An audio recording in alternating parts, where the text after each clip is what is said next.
Phyllis Diller made millions laugh with her wild hair, outrageous costumes, and fearless jokes, yet behind the laughter lay a life full of hidden pain.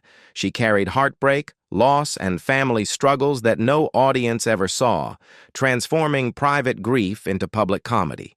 From chaotic homes to personal tragedies, Phyllis kept her darkest secrets hidden while shaping a legacy that changed stand-up forever. This is the story of the woman behind the cackle, the struggles she endured and the strength she never let go of. Early life and family struggles. Phyllis Ada Driver was born on July 17, 1917, in Lima, Ohio, to older parents, Perry and Francis.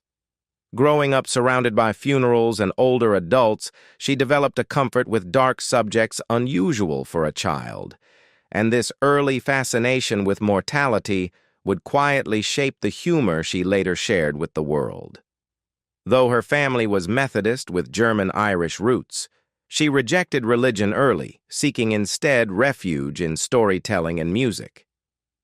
Accepted into the Sherwood Music Conservatory at just 10, Phyllis excelled at piano but was forced to leave after 3 years due to the financial strain of the Great Depression. Later attempts at college were similarly cut short, first by economic hardship and then by early marriage to Sherwood Diller in 1939. The couple faced immediate financial struggles, compounded by the pressures of raising their first child, Peter, born in 1940. Postpartum depression, constant relocations, at least 8 moves by 1945, and meager incomes created a household burdened with anxiety and survival. Tragedy struck in 1945 when Phyllis gave birth to a son who lived only 2 weeks, a loss that haunted her silently. Soon after, she suffered a miscarriage, and over the next decade endured 6 pregnancies, 5 children surviving. Throughout these years, she worked as a newspaper copywriter in Oakland, earning $15 to $20 a week, writing articles for small papers and honing a skill that would later prove vital to her career in comedy. Despite these hardships, she began performing in local theater productions in San Francisco, discovering that performance provided a temporary escape from grief, even as her domestic life remained fraught with strain and scarcity. By 1952, the family faced eviction over $300 in unpaid rent. Yet Phyllis continued to push forward, performing, writing, and caring for her growing household. Her breakthrough came in 1955 when, at age 37, she stepped onto the stage of San Francisco's Purple Onion Club. Though her first performance ended in humiliation, with patients heckling her piano playing, she refused to quit. These early years of relentless pressure, loss, and personal sacrifice laid the foundation for the persona she would craft.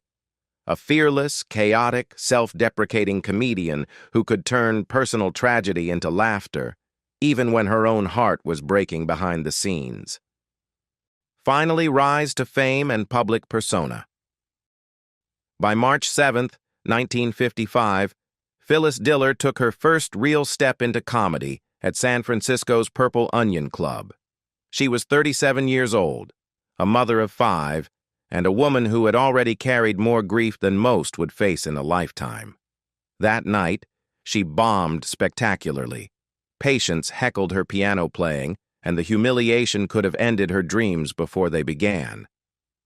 But Phyllis transformed the embarrassment into fuel, sharpening her timing, her delivery, and her instinct for making people laugh at the expense of herself. In those formative performances, she began developing the persona that would define her career. The wild-haired, flamboyantly dressed, audaciously self-deprecating comic who could mock her own domestic failures while somehow making audiences cheer. Her early television appearances began to cement her rise. By 1957, she competed on Groucho Marx's You Bet Your Life, and 2 years later she made her national late-night debut on The Jack Paar Show. Her style was immediately distinct. The long cigarette holder, the oversized blonde fright wig, exaggerated makeup, and costumes that made her deliberately ridiculous. Her humor drew on the chaos of her life at home, the frustrations of marriage, and the absurdity of everyday domesticity.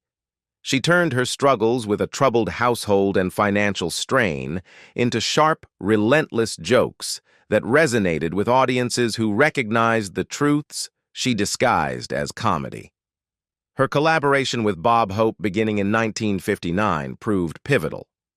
USO tours, television specials, and film appearances alongside Hope not only introduced her to wider audiences, but also established her as one of the first female stand-up comedians to achieve mainstream success. Yet behind the glamour of these appearances, her private life was unraveling. Sherwood, her first husband, struggled with agoraphobia and refused stable work, leaving Phyllis to support the household while raising 5 children. To the public, her jokes about the fictional husband Fang were merely humorous exaggerations, but they were rooted in years of emotional hardship and quiet sacrifice. By the early 1960s, Phyllis Diller was performing up to 200 shows a year, writing 100 new jokes a week, and slowly turning her chaotic energy into a finely honed comedic instrument. Her first comedy album, Like a Lampshade in a Who's, released in 1958, shocked audiences with its rapid-fire delivery and unflinching humor, selling 50,000 copies in its first year. She became a trailblazer not only for her audacious humor, but for her tireless work ethic, laying the foundation for female comics who would follow.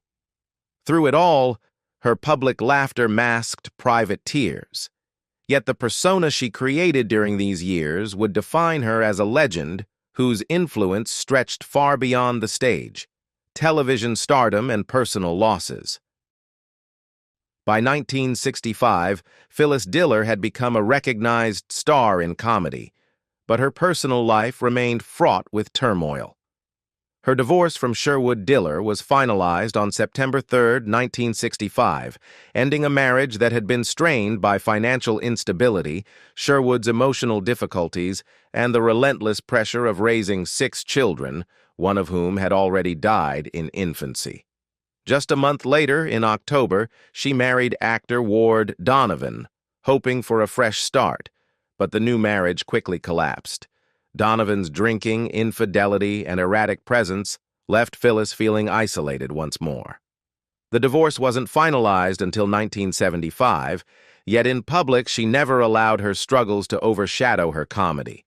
Instead, she turned every hardship into humor, refining her persona of a housewife trapped in domestic chaos with a lazy, imaginary husband named Fang, whose antics mirrored the frustrations she endured in real life. Professionally, these years marked Phyllis's ascent into television. In 1966, she starred in her first sitcom, The Pruitts of Southampton, which aired on ABC. Although the show struggled in ratings, ranking 77th out of 91, it earned her a Golden Globe nomination and proved her willingness to take risks. She boldly embraced the absurdity, performing stunts such as cooking a turkey in a washing machine, and surrounded herself with eccentric characters like Paul Lynde and John Astin. Even the show's title was changed mid-season to The Phyllis Diller Show, signaling both her influence and the network's recognition of her singular presence. During this period, she continued her high-paced live performances, touring nightclubs, USO shows, and television specials alongside Bob Hope. The combination of relentless touring and domestic responsibility meant she was constantly under pressure, yet she delivered up to 200 words per minute in her routines, dazzling audiences with her energy and fearless humor. Behind the scenes, however, she was confronting profound sadness. One of her daughters, Sally, was diagnosed with schizophrenia in the 1950s, requiring institutional care by 1960, a secret Phyllis carried privately while maintaining her stage persona. This quiet suffering fueled her work ethic and creative drive, as every joke, every cackle, became a means of survival, masking the relentless pain and the isolation she endured. By the mid-1970s, Phyllis had solidified her reputation as a comedy icon. She had become a pioneer, breaking barriers for women in stand-up and influencing a generation of comedians. Yet the contrast between her public image, wild-haired, loud, fearless, and her private life, filled with loss, illness in her family, and the collapse of her second marriage, was stark. It was a delicate balance. Laughter for the world, grief confined to the shadows, a duality that defined the secret life she carried for decades, long before anyone could guess what lay beneath her flamboyant persona. Expanding influence and career highlights. By the mid-1970s, Phyllis Diller had become a television and comedy powerhouse, appearing on shows like The Gong Show and Match Game PM, where her wild blonde wig, long cigarette holder, and signature laugh defined a new style of female comedy. She stood out not by following Hollywood's glamorous standards, but by embracing chaos, absurdity, and self-deprecation with fearless authenticity. She also conquered Broadway, starring in Hello, Dolly in 1970 at age 52, performing 8 shows a week, while privately navigating her daughter Sally's schizophrenia and other family struggles.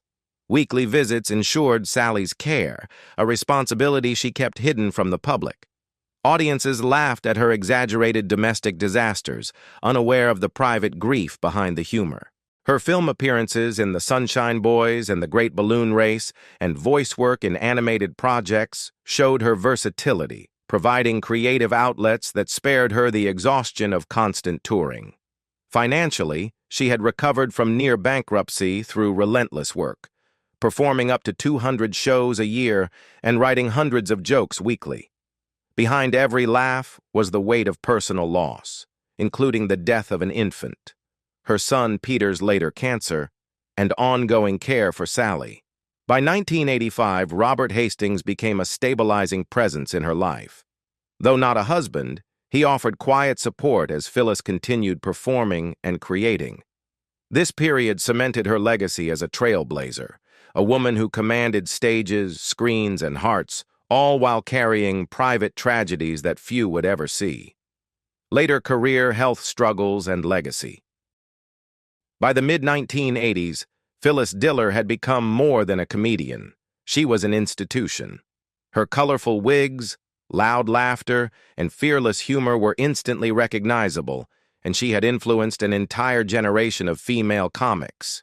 She appeared in dozens of television shows, including recurring roles on The Love Boat, The Muppet Show, and various game shows. She also continued voice work in animated films, including Mad Monster Party and later projects, allowing her creativity to flourish even as physical exhaustion increasingly took its toll. Yet, behind the public persona of a woman who seemed invincible and perpetually hilarious, Phyllis was quietly carrying immense pain. Her family tragedies persisted. Sally, her daughter, remained institutionalized due to schizophrenia, a fact Phyllis concealed from her audience for decades. In 1990, her son Peter was diagnosed with cancer and passed away in 1998 at the age of 53, a loss that deeply affected her even as she maintained a grueling performance schedule.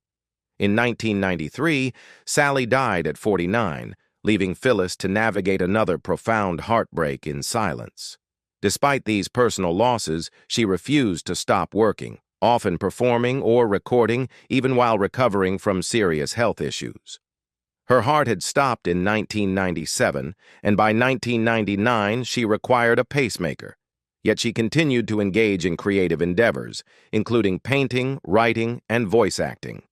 During this period, she also turned her experience with plastic surgery into both a humorous and empowering narrative. Beginning in 1972 and continuing through the 1990s, she underwent multiple procedures, from facelifts to nose jobs and eye lifts, not simply for vanity, but as shields to protect her spirit and maintain control over her public image. She even released a home video guide on cosmetic surgery in 1984, breaking taboos and influencing others, including Joan Rivers, by normalizing conversation around procedures that had previously been hidden. Final years, death, and enduring legacy. After officially retiring from stand-up comedy in 2002 at the age of 85, Phyllis Diller continued to live a life marked by creativity, resilience, and quiet suffering. She devoted much of her time to painting, transforming her Brentwood home into a personal gallery. Her art reflected the vibrancy and humor she had always displayed on stage, bright, whimsical, and full of life, but it also carried the subtle weight of decades-long personal grief. Each brushstroke was infused with the experiences she had endured: the loss of children, the collapse of marriages, and the struggles of raising a family largely on her own.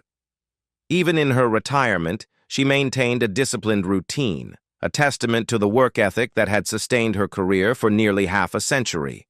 Despite her accomplishments, her health continued to challenge her. In 1997, her heart stopped, and a pacemaker was installed 2 years later.